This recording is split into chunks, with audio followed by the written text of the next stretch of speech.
Ah, happiness. That elusive little beast.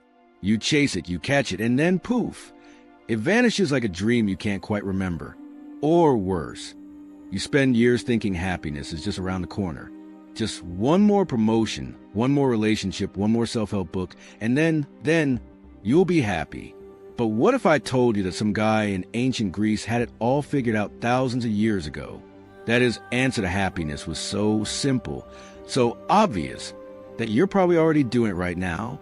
And what if I also told you that he might have been completely wrong? Epicurus thought he cracked the code to human happiness.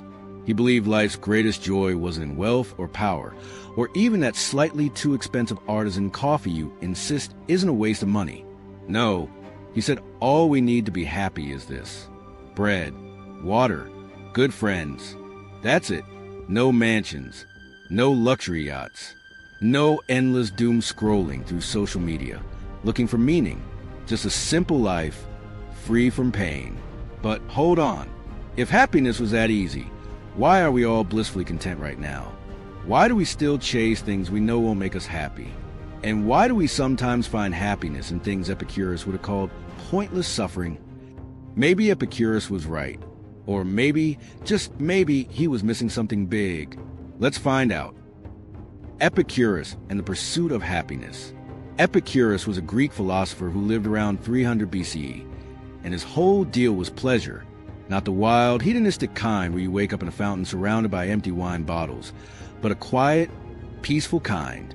See, Epicurus thought the secret to happiness wasn't about getting more, but about wanting less. He believed pain and fear were the biggest obstacles to happiness. So his solution was to live simply, avoid excess, and, most controversially, stay the hell away from politics. Yes, you heard that right. Epicurus took one look at the ancient equivalent of Twitter and said, yeah, no thanks. To him, happiness was about freedom from suffering, and suffering, he argued, mostly came from desire. You want more money? You stress about getting more money. You want power? You stress about keeping power. Solution? Just stop wanting things. And honestly, it's not a terrible idea. I mean, have you ever met someone who seems genuinely happy? Chances are, they're not the ones obsessively checking stock prices or chasing Instagram clout. They're the people who find joy in small things. But here's where things get complicated. The Stoic challenge. While Epicurus was preaching about the simple life, another group of philosophers was shaking their heads and saying, that's cute, but no. Enter the Stoics. Imagine Epicurus and a Stoic sitting across from each other, debating happiness. Epicurus: happiness is about avoiding pain. Stoic: happiness is about virtue, discipline, self-mastery. Epicurus: but why suffer if you don't have to? Stoic: because suffering builds character. Do hard things. Wake up at 5 a.m. Take cold showers. Run barefoot in the snow. You'll be stronger for it. And look, I get it. There is something compelling about the Stoic approach.